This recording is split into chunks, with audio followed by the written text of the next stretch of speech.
El baloncesto en la actualidad cuenta con una gran difusión en diferentes países de todo el mundo, siendo uno de los deportes con más participantes y competiciones regulares en distintas zonas y países del mundo. En Estados Unidos se disputa la NBA, considerada la competición más prestigiosa en el mundo del baloncesto de clubes. Variedad TV, lo que hay que ver. Vamos a seguir con el programa, vamos a seguir el desarrollo. Ahora tenemos salud deportiva, tenemos un invitado muy especial, tenía un tiempo que no venía, pero es el doctor Richard Marín con nosotros. Vamos a hablar de nutrición. Doctor, gracias por sacar tiempo. A ti por la invitación, muchas gracias. Muchas gracias, doctor. Doctor, ¿qué debe comer un deportista y cómo debe de comer? Sí, bueno, muy importante tu pregunta porque es bueno aclarar que deportista es aquella persona que hace ejercicio 3 a 4 veces por semana aunque no le paguen por eso. O sea, porque la gente cuando hablan de deportista piensa en un beisbolista profesional, Sí. piensa, no, un deportista es una persona que hace ejercicio regularmente y que lleva su cuerpo a límites a nivel cardíaco y de actividad y comparativamente la única diferencia es que no recibe un sueldo, pero es también un atleta. En este sentido, la alimentación va a ir de la mano de qué tipo de actividad usted realiza. Por ejemplo, oyes muchos mitos y leyendas con respecto a que si voy a hacer ejercicio, doctor, debo comer algo antes, debo comer después, o qué comer. Eso va a depender. Una persona, por ejemplo, que va al gimnasio a hacer media hora de ejercicio, levantar un poquito de pesa o caminar, y lo hace en la mañana, por ejemplo, literalmente no tiene que comer nada. Ahora, una persona que te dice que corre una hora, o que hace una actividad extenuante, un entrenamiento de fuerza inducido, boxeo, bicicleta, un kilometraje alto, entonces sí se recomienda que consuma algún tipo de carbohidrato, diga azúcares, antes de salir a entrenar. O sea que fíjate que depende mucho de qué haga cada persona. Muchos deportistas se acuestan tarde, especialmente los que están en el béisbol. Se acuestan un poquito tarde, entonces como se acuestan tarde, se levantan muy tarde también. Correcto. Entonces ya la hora de desayunar se le pasó, entonces llega la hora del almuerzo. Comen de más, o algunos no lo hacen. ¿Esto puede ser dañino con el tiempo o simplemente el cuerpo se adapta? Hay una adaptación, hay que decirlo, porque todo depende de la actividad que realice el individuo. El béisbol, le comento, no es el mejor ejemplo de gasto energético. El béisbol es algo un poquito extraño porque el atleta pierde más calorías durante la práctica que durante el juego. A diferencia, por ejemplo, del baloncesto, del fútbol, que la intensidad del juego siempre supera la práctica por lo intenso del juego, la competitividad. Tú te puedes topar con un juego de béisbol donde nadie se mueva, un partido donde no hubo hit, donde no hubo nada, que al final y está todo el mundo frisado ahí, no hay gasto calórico. No así, siempre va a haber consecuencias de no dormir bien, tanto en las personas que hacen ejercicio como en el que no. En este caso, que tengo varios ejemplos, por ejemplo, a nivel de consulta, si usted se acuesta tarde y se levanta tarde, usted obvia más que el desayuno, el horario de alimentos, porque usted tiene que tener de 4 a 5 comidas al día. Entonces, si usted se levantó a las 11 de la mañana, usted va a tener una merienda o algo, esperarle el almuerzo 2 horas después, porque no puede desayunar y almorzar ahí mismo. El punto es que esta persona, si usted y yo cuando nos levantamos a las 7 de la mañana, cenamos a las 8, si este individuo se levantó a las 11 de la mañana, va a cenar 9, 10 de la noche, porque usted va prolongando los horarios partiendo de la hora que se levantó. Pero no puede dejar de comer tus 5 comidas. Y eso trae consecuencias muy negativas, ¿verdad? Hasta en el estómago. Totalmente, porque recuerda que usted tiene un reloj biológico, ¿no?, de lo que tiene que ver con los alimentos. Si usted, por ejemplo, ¿a qué me refiero? Desayunas entre 7 y 9 de la mañana.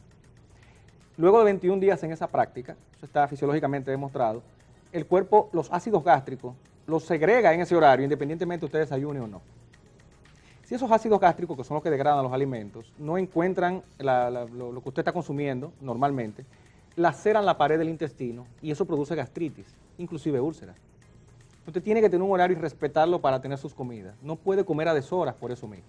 O sea que sí hay consecuencias incluso a nivel intestinal. Usted ya me dijo 2 veces que son 5 comidas que tenemos que tener. Lo ideal es 5 comidas, porque hay que 5. ver la O realidad son de cada 6. quien. De 5 a 6. Por ahí entra el problema de que realmente lo que te dicen los pacientes, doctor, yo no tengo tiempo para comer 6 veces al día. Pero hay que ver qué estamos diciendo que comer. Lo que se recomienda es que usted tenga un desayuno pesado, en la mayoría de los casos, para que tenga menos ansiedad durante el día, siempre con una diferencia de 2 horas y media a 3. Tienes una merienda media mañana, almuerzo, una merienda media tarde y bueno, luego la cena. Que lo ideal es que sea algo bien ligero, para que no tengas una ingesta calórica tan importante antes de dormir, porque no hay gasto calórico. Lo que se recomienda es eso, que sean, lo estándar es 5 comidas al día. 5 comidas. Es lo que se estila ahora, correcto. A las 10, un par de galletitas, un pancito integral, algo Exactamente. suave. Porque 9 de nuevo, vamos a llenarnos. Bueno, ahí vamos, es el tema de que te está diciendo 5 comidas para que evites la carga de alimentos, Sí. porque si usted desayunó a las 7 de la mañana y tienes un almuerzo a las 3, la ansiedad que tienes a las 3 de la tarde, Oye, vas a comerte todo lo que te pongan en la mesa, te lo vas a comer. Mientras que si merendaste 2 horas antes, 3 horas antes, no hay tanta ansiedad. Que una de las cosas que mayor problema le da a los pacientes, a las personas en sentido general, que consumen más cantidad de lo normal. ¿Cuál es la cantidad promedio, doctor? De alimentos como tal, como bien sabes, Reyes, la pirámide alimenticia cambió. Ahora lo que hay es un plato. Sí. Se llama My Plate. Ajá. My Plate lo que hace es que divide los alimentos para que cada vez sea más práctico. La gente lo confundía mucho el tema de la pirámide. Y el plato lo que te habla es de un 50%, imagínense un plato, un 50% del plato carbohidratos, dígase arroz, víveres, pasta, esos son carbohidratos. El 50% del plato lo debe cubrir eso, o sea, Sí. la mitad del La plato. mitad del plato. Ya para que sea más Hablando claro. Las otras cuartas partes, por ejemplo, de un 15 a un 20% de proteína, dígase leche y derivados, huevos, carnes y pescado. O sea, es una cuarta parte. La otra cuarta parte es lo que le llamamos accesorios y fibras, que ahí entran las ensaladas, el poquito de aceite que usted agrega, y usted tiene un plato completo. Y preguntarán, ¿por y el tamaño del plato, doctor? Porque hay platos y hay platos. Esa era la pregunta, doctor. Hay platos estándar, o sea, que es el plato que prácticamente como una hoja de Fordel al redondo, que es un 1,5 por 11, o sea, pero redondeado. El plato estándar de alimentación que tenemos de servicio. Eso es lo ideal, pero que se figura 5 comidas al día en 3 volúmenes, porque ese volumen va para el desayuno, el almuerzo y la cena. Sí. Entonces es mucha comida, Es mucho, más mucho. las meriendas. Porque hay que decirlo, hay gente que para los volúmenes que maneja, eso no es una cantidad importante. Pero lo más importante es la proporción. De ahí que está prohibido satanizar el grupo de alimentos, que no coma carbohidratos porque eso engorda. El problema es la proporción. Todos los alimentos son importantes, es el proporcionarlo. Hace un balance. Un balance, es correcto. Eso básicamente es lo que te dé el equilibrio y tanto a nivel de salud, como bien sabes, el 70% de las condiciones médicas dependen de qué tú comes. El otro 30% es moverte, el ejercicio. O sea, es una persona que se cuide haciendo actividad física y coma saludablemente, tiene un 85% de posibilidades de no enfermarse. O sea que eso es un plus muy interesante. Bueno, hace unos días yo enfoqué aquí el tipo de deporte que hace quemar más calorías. Correcto. Pero usted es el especialista. ¿Cuál es el deporte de todo? ¿Cuáles son los deportes que más hacen quemar las calorías? Mira, hay que tener pendiente qué se está buscando. Me explico. Cuando una persona simplemente anda buscando perder calorías, digamos, lógicamente de tejido graso, porque no se trata de perder agua, sino de perder grasa corporal, entran los ejercicios de estimulación de fibras musculares tipo 1. Voy a explicarlo brevemente. Sí, sí. Ahí usted tiene 2 tipos de fibras musculares. Una que son para aplicación de fuerza, que le llaman fibras musculares rápidas, que son las tipo 2, que es lo que usted ve que hacen los pesistas. Es un individuo fuerte y te topas con un maratonista que no es fuerte, pero alcanza grande distancia. Ese tiene desarrollado las tipo 1, que son las de resistencia. Sí. ¿Cuál es la que más se pierde a medida que avanza la edad? Son las fibras musculares tipo 2, la de fuerza. A medida que avanza la edad, aparece un problema que se llama sarcopenia, donde usted empieza a perder masa muscular y usted tiene que estimular los ejercicios con fuerza. Me explico. Ya después de los 35 años de edad, no solo se recomienda cardiovascular, es obligatorio hacer 2 días de fuerza, que antes no era así. No. A ustedes decían, camine, nada, y eso bastaba. Ya no, hay que hacer 2 días de fuerza porque se determinó esta nueva patología, que si usted no estimula la masa muscular, entonces hay una atrofia de los músculos y eso se genera en condiciones médicas importantes. Entonces se llama sarcopenia, que es en griego pérdida de carne. Oh. Entonces usted tiene obligatoriamente, voy a llegar al punto de por qué la pérdida de grasa y cuál no. Cuando usted le dice a una persona, haga un ejercicio para quemar calorías, hay un mito que hace mucho daño y es que las personas cuando combinan la fuerza con cardiovascular, durante los primeros 21 días van a aumentar peso. Entonces hay gente que comete el error de no hacer fuerza, ejercicio de pesa, porque creen que están engordando. Y no es engordando, es que tu masa muscular se está adaptando a la actividad. Y luego de 21 días vas a empezar a bajar. Sí. Eso por un lado. Ahora, si lo que tú quieres es simplemente perder grasa, tiene que ser combinado. Fuerza y ejercicio cardiovascular. En ese caso, tú te inclinas más a la parte de resistencia cardiovascular, que es correr, nadar, trotar, y haces un 25% de fuerza. 2 días de fuerza, 3 de cardiovascular. Eso está pensando en perder peso. Sí. Si ya lo que está buscando es resistencia y tener mayor, por ejemplo, resistencia muscular, entonces tiene que hacer más fuerza que resistencia.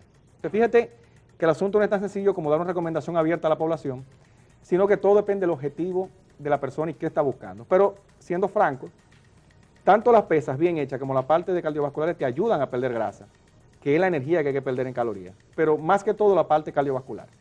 Si le damos un %, yo le daría un 7 a la parte cardiovascular y un 3 a la parte de fuerza. Y estas personas, doctor, que se levantan bien temprano, 5 de la mañana, van al gimnasio, pero por ser tan tempranito no se pone ni siquiera una tacita de leche en el estómago. ¿Esto es positivo o esto, caramba, no se rinde en el gimnasio? Puede traer también sus riesgos. Sí, a eso me refería cuando te decía qué tipo de actividad se va a realizar. Sí. Si una persona, por ejemplo, va a ir a un gimnasio, como yo he visto varias, yo soy de los que voy más o menos en esos horarios, que están media hora en una máquina y es un paseo lo que están haciendo, Reyes. Es como si no estuvieran haciendo nada. Entonces, decirle a esta persona que se coma una galletica o que tenga un desayuno antes de salir, no estaría perdiendo ninguna caloría durante el ejercicio. Ahora bien, también me topo con personas en el parque, cuando voy al parque, corriendo en esos horarios. Esa persona, si sabe que va a correr más de 30 minutos, tiene que consumir sobre todo algo que le hidrate y que le aporte glucosa. O sea, azúcar. Sí. Galleta, pues una taza de café, por ejemplo, con azúcar, pero tiene que tener algo en el estómago.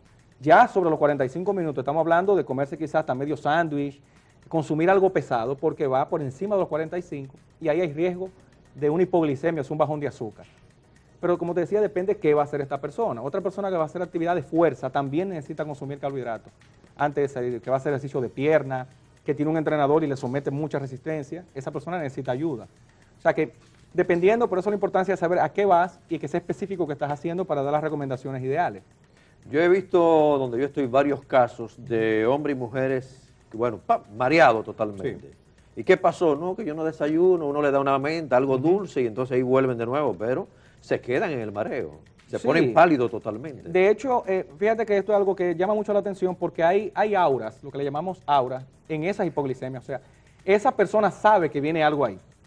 O también un factor de si no durmió bien, lo que hablábamos hace un rato, el de la calidad de descanso. Tal vez se tomó unos tragos ayer, el alcohol elimina el azúcar en sangre, que es un error, muchos amigos que tenemos, que se acuestan a las 2 de la mañana en una actividad y están a las 4:30 de la mañana al otro día en el parque caminando. Sí. O sea, siga durmiendo, porque su cuerpo se está recuperando de esa ingesta de alcohol. Entonces hay que ver qué ocurrió el día antes que se le pregunta, porque fácilmente son gente que siempre van y nunca necesitaron nada. Pero repito, si la actividad es extenuante, una actividad sometida de intervalo, donde un entrenador le esté exigiendo, tiene que consumir algo. Lo que pasa con estos, Reyes, que hay que decirlo, el problema con la nutrición, y más con la nutrición en la actividad física, es que hay demasiada gente opinando. O sea, hay muchos entrenadores, debo decirlo, que están certificados como nutricionistas, licenciados en nutrición, eso hay que decirlo. Pero aún así, si esta persona sabe que ese cliente de él tiene un nutricionista aparte, o comunícate con el nutricionista, o toma tú las riendas de la nutrición, porque el especialista le dice una cosa por un lado a la persona, y el entrenador le dice otra.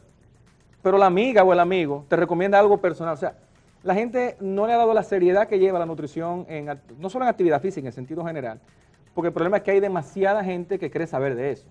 Y hay mucha confusión en el mercado por eso mismo. Hay muchos teóricos. No, se hacen llamar expertos en el área, o como le dicen... sí, o sea, que es un conocimiento adquirido. Muchas personas con muy buenas intenciones, pero el problema es que desorientan, porque cada cuerpo es diferente. O sea, al final desorientan a la población y terminan haciéndose daño. Entonces aprovechamos aquí, hacemos la pausa, estamos en Salud Deportiva de Variedad TV, volvemos. Estamos hablando de nutrición, se quedan con nosotros.